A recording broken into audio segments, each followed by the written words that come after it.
Assalamualaikum, welcome to Shaluz world. അപ്പോൾ ഇന്ന് ഞാൻ ഇവിടെ ഉണ്ടാക്കാൻ പോകുന്നത് നമ്മൾ എല്ലാവരുടെയും ഫേവറേറ്റ് ആയ ചിക്കൻ 65യുടെ റെസിപ്പിയാണ്. അപ്പോൾ ചിക്കൻ 65 ഇഷ്ടപ്പെടാത്ത എനിക്ക് തോന്നുന്നു ഒരുവിധം എല്ലാവർക്കും ഇഷ്ടമുള്ളൊരു സംഭവമാണ് ചിക്കൻ 65 അല്ലേ. അപ്പോൾ അതാവട്ടെ ഇന്ന് നമ്മുടെ റെസിപ്പി. അതിനു മുന്നേ എൻ്റെ വീഡിയോ ആദ്യമായിട്ടാണ് കാണുമെങ്കിൽ എൻ്റെ ചാനൽ ഒന്ന് പോയിട്ട് സബ്സ്ക്രൈബ് ചെയ്യാൻ മറക്കരുത് കേട്ടോ. അപ്പോൾ സബ്സ്ക്രൈബ് ചെയ്തിട്ടുണ്ടെങ്കിൽ തൊട്ടപ്പുറത്തൊരു ബെല്ലൈക്കണും കൂടിയിട്ട് അതും കൂടി ക്ലിക്ക് ചെയ്യാൻ മറക്കരുതേ. അപ്പോൾ നമുക്ക് വീഡിയോക്ക് കിടക്കേ. അപ്പോൾ ആദ്യം നമുക്ക് ചിക്കൻ ഒന്ന് മാരിനേറ്റ് ചെയ്യാം. അപ്പോൾ ചിക്കൻ മാരിനേറ്റ് ചെയ്യാൻ വേണ്ടിയിട്ട് ഞാനിവിടെ കാശ്മീരി ചില്ലി പൗഡർ എടുത്തിട്ടുണ്ട് 1.5 ടീസ്പൂണ്. പിന്നെ ഞാൻ എടുത്തിരിക്കുന്നത് മഞ്ഞൾപ്പൊടിയാണ്, അത് 1/2 ടീസ്പൂൺ മതി കേട്ടോ. പിന്നെ നമുക്ക് വേണ്ടിയത് കുരുമുളക് പൊടിയാണ്. അപ്പോൾ കുരുമുളക് പൊടി ഓരോരുത്തരെ ടേസ്റ്റ് അനുസരിച്ചിട്ടും എരിവ് അനുസരിച്ചിട്ടാണ്, എന്നാലും ഞാനിവിടെ 1.5 ടീസ്പൂൺ എടുത്തിട്ടുണ്ട്. ഇനി നമുക്ക് വേണ്ടിയത് ചെറിയ ജീരകമാണ്. അപ്പോൾ ചെറിയ ജീരകം 1 ടീസ്പൂണും എടുത്തിട്ടുണ്ട്. പിന്നെ നമുക്ക് വേണ്ടിയത് മല്ലിപ്പൊടിയാണ്. അപ്പോൾ മല്ലിപ്പൊടിയും 1 ടീസ്പൂൺ എടുത്തിട്ടുണ്ട്. ഇനി നമുക്കിവിടെ ഇഞ്ചി വെളുത്തുള്ളി പേസ്റ്റ് ആക്കിയിട്ടുണ്ട്, ജസ്റ്റ് ഒന്ന് ക്രഷ് ചെയ്തിട്ടുള്ളൂ, അത് 1 ടേബിൾ സ്പൂൺ വേണം. ഇനി നമുക്ക് 1/2 കപ്പ് തൈര് എടുത്തിട്ടുണ്ട്. അപ്പോൾ തൈര് ഞാനിവിടെ എടുത്തിരിക്കുന്നത് കട്ട തൈരാണ്. പിന്നെ 1 കിലോ ചിക്കന് അവിടെ കഴുകി വൃത്തിയാക്കി ഞാനിവിടെ വെച്ചിട്ടുണ്ട്. ഇനി നമുക്ക് വേണ്ടിയത് കറിവേപ്പിലാണ്. അപ്പോൾ കറിവേപ്പില നമുക്ക് നന്നായിട്ടൊന്ന് ചെറുതായിട്ട് ചോപ്പ് ചെയ്തിട്ട് ഇതിലോട്ട് ഇടാണ്ട്. അപ്പോൾ ഞാനെല്ലാം ഒന്ന് വിശദീകരിച്ച് കാണിച്ചു തരാം.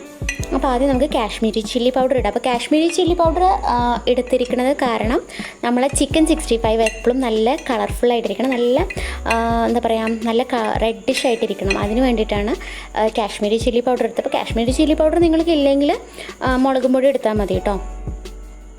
അപ്പോൾ അതെല്ലാതും ഒന്നിട്ടിട്ട്, അപ്പോൾ ഇവിടെ ഞാൻ അതേപോലെ കുരുമുളക് എടുത്തിരിക്കുന്നത് എന്താ പറയുക, നന്നായിട്ട് പൊടിച്ച കുരുമുളകാണ്, പാക്കറ്റ് ചെയ്തിട്ടല്ല, സാധാ കുരുമുളക് എടുത്തിട്ട് അത് മിക്സിയിലിട്ടിട്ടൊന്ന് പൊടിച്ചതാണ്. ഇനി ഇതെല്ലാം ഇട്ടതിന് ശേഷം നമുക്കിതിലോട്ട് ഇഞ്ചി വെളുത്തുള്ളിയുടെ പേസ്റ്റ് ഇടാം. അപ്പോൾ വേണമെങ്കിൽ നമുക്ക് പേസ്റ്റായിട്ട് ഇടാം, അല്ലെങ്കിൽ നമുക്ക് ഇതേപോലെ ഒന്ന് ക്രഷ് ചെയ്തിട്ട് ഇടാം കേട്ടോ. ഇനി നമുക്കിതിലോട്ട് ആവശ്യത്തിന് ഉപ്പും കൂടി ആഡ് ചെയ്യാം. അപ്പോൾ ഉപ്പിട്ടിട്ട് നന്നായിട്ടൊന്ന് നോക്കണം ഉപ്പ് കറക്റ്റായിട്ട് പിടിച്ചിട്ടുണ്ടോയെന്ന്, കാരണം നമ്മളത് മാരിനേറ്റ് ചെയ്ത് വെക്കാൻ പോകണമാണ്. പിന്നെ നമുക്ക് വേണ്ടിയത് തൈരാണ്. അപ്പോൾ തൈര് ഞാൻ പറഞ്ഞല്ലോ 1/2 കപ്പ് ഞാൻ തൈര് എടുത്തിട്ടുണ്ട്, നല്ല കട്ട തൈരാണ് എടുത്തിരിക്കുന്നത്. അപ്പോൾ തൈര് ഇടുമ്പോൾ നമ്മൾ ചിക്കനൊക്കെ നന്നായിട്ടൊന്ന് സോഫ്റ്റ് ആകാൻ വേണ്ടിയിട്ടാണ് നമ്മൾ തൈര് എടുത്തിരിക്കുന്നത്. അപ്പോൾ അതും കൂടി ഇട്ടിട്ട് കറിവേപ്പിലൊക്കെ ഇതേപോലെ ഒന്ന് ഞൊരടിയിടാം. അതിനുശേഷം നന്നായി ഒന്ന് നല്ല മസാല പിടിച്ചതിന് ശേഷം ഒരു 30 മിനിറ്റ് നമുക്കതൊന്ന് മാരിനേറ്റ് ചെയ്ത് വെക്കാം കേട്ടോ.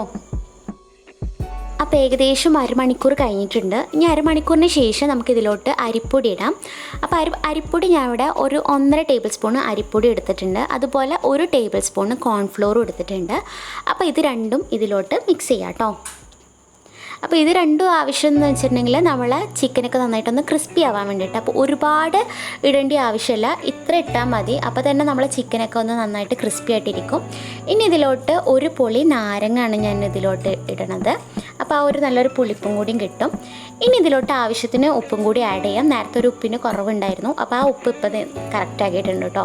എന്നിട്ട് നന്നായി ഒന്ന് മാരിനേറ്റ് ചെയ്തിട്ട് ഒരു 30 മിനിറ്റ് വീണ്ടും വെക്കുക. അപ്പോൾ മൊത്തത്തിൽ 1 മണിക്കൂറോളം ഞാൻ ഈ ചിക്കൻ മാരിനേറ്റ് ചെയ്തിട്ടുണ്ട്. 30 മിനിറ്റും ആയിട്ടാണ്. അപ്പോൾ 1/2 മണിക്കൂറിന് ശേഷം വീണ്ടും ഞാൻ ഇതേപോലെ ഒരു പാൻ വെച്ചിട്ടുണ്ട്. അതിലോട്ട് നമുക്ക് എണ്ണ ഒഴിക്കാം. അപ്പോൾ ഞാനിവിടെ എടുത്തിരിക്കുന്നത് സൺഫ്ലവർ ഓയിലാണ്. അപ്പോൾ അത് നന്നായിട്ടൊന്ന് ചൂടാവട്ടെ. ചൂടായതിന് ശേഷം നമുക്ക് ഓരോ ചിക്കനായിട്ട് നമുക്കിതിലോട്ട് പൊരിച്ചെടുക്കാം. അതുപോലെ ചിക്കൻ ഫ്രൈ ചെയ്യുമ്പോൾ എപ്പോഴും മീഡിയം ഫ്ലെയിമിൽ വെച്ചിട്ട് വേണം ഫ്രൈ ചെയ്തിട്ടെടുക്കാൻ, അല്ലെങ്കിൽ ഉള്ളിൽ തീരെ വെന്ത് കിട്ടില്ല. അപ്പോൾ അത് നന്നായിട്ട് ശ്രദ്ധിക്കുക. വലിയ എന്താ പറയുക, ഹൈ ഫ്ലെയിമിൽ വെച്ചിട്ടുണ്ടെങ്കിൽ നമ്മളെ ചിക്കൻ്റെ മേലൊക്കെ ഒന്ന് നന്നായിട്ട് ഭംഗിയായിട്ടുണ്ടാവും, പക്ഷേ ഉള്ളിൽ വെന്തിട്ടുണ്ടാവില്ല. അപ്പോൾ എപ്പോഴും മീഡിയം ഫ്ലെയിമിൽ വെച്ചിട്ട് വേണം കേട്ടോ നമ്മൾ ചിക്കനൊക്കെ ഒന്ന് ഫ്രൈ ചെയ്തിട്ടെടുക്കാൻ. അപ്പോൾ നമ്മുടെ ചിക്കനൊക്കെ നന്നായി വെന്തിട്ടുണ്ട്, നല്ല ക്രിസ്പി ആയിട്ടിട്ടുണ്ട്. ഇതുപോലെ നമുക്ക് കഴിക്കാം, പക്ഷേ ഞാനിവിടെ ഗ്രേവി ആക്കുന്നുണ്ട്. അപ്പോൾ ഗ്രേവിയും കൂടി കാണിച്ചു തരാവേ. അപ്പോൾ ഗ്രേവിക്ക് വേണ്ടിയിട്ട് ഞാനിവിടെ ഗരം മസാല എടുത്തിട്ടുണ്ട് 1/2 ടീസ്പൂണ്, അതേപോലെ കുരുമുളക് എടുത്തിട്ടുണ്ട്, അതും 1/2 ടീസ്പൂൺ എടുത്തിട്ടുള്ളൂ. പിന്നെ കുറച്ച് കറിവേപ്പില വേണം നമുക്ക്. ഇനി നമുക്ക് വേണ്ടത് ഇഞ്ചി വെളുത്തുള്ളി ഒന്ന് ചതച്ചതാണ്, പേസ്റ്റാക്കിയതല്ല, ചതച്ചതാണ്. പിന്നെ കുറച്ച് മുളക് ഇതേപോലെ ഒന്ന് കീറിയതാണ്, ഒരു 3 മുളക് എടുത്തിട്ടുണ്ട് കേട്ടോ. പിന്നെ നമുക്ക് വേണ്ടത് കുറച്ച് വെള്ളമാണ് കേട്ടോ. വെള്ളം ഒന്ന് ഗ്രേവി ആക്കാൻ വേണ്ടിയിട്ടുള്ള വെള്ളമാണ്. പിന്നെ കാശ്മീരി ചില്ലി പൗഡർ, അതും 1 ടീസ്പൂൺ എടുത്തിട്ടുണ്ട്. പിന്നെ കുറച്ച് ജീരകം മതി, ചെറിയ ജീരകമാണ് കേട്ടോ എടുത്തിരിക്കുന്നത്. അതേപോലെ 1 പൊളി നാരങ്ങയും അപ്പോൾ സെയിം നേരത്തെ പൊരിച്ച് വെച്ച എണ്ണ തന്നെയാണ് ഇതിലോട്ട് ഇടുന്നത്. എന്നിട്ട് ആ എണ്ണയിലോട്ട് നമുക്ക് ആദ്യം ഇഞ്ചിയും വെളുത്തുള്ളിയും ഒന്ന് നന്നായിട്ടൊന്ന് മൂപ്പിച്ചെടുക്കാം. അപ്പോൾ ഇഞ്ചി കുറച്ച് മതി, വെളുത്തുള്ളി ആണെങ്കിലോ കൂടുതലും വേണം കേട്ടോ നമുക്ക്. അപ്പോൾ ഇഞ്ചി ചെറിയൊരു കഷ്ണം എടുത്തിട്ടുള്ളൂ.